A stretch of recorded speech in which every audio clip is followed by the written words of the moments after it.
Hey guys, it's me again. Just want to show you yet another drawing.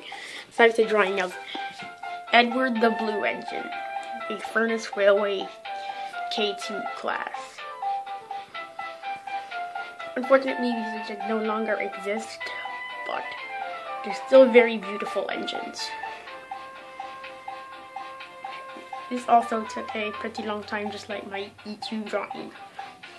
I'm not sure if I explained that in my E2 drawing video. But the K2s were made in 1896, and including Edward, 8 in total, including Edward. And it says NWR, the cab.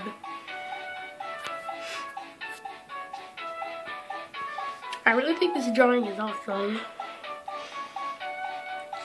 So yeah, thanks for watching. Definitely leave a like if you think this is an awesome drawing. Also, feel free to comment.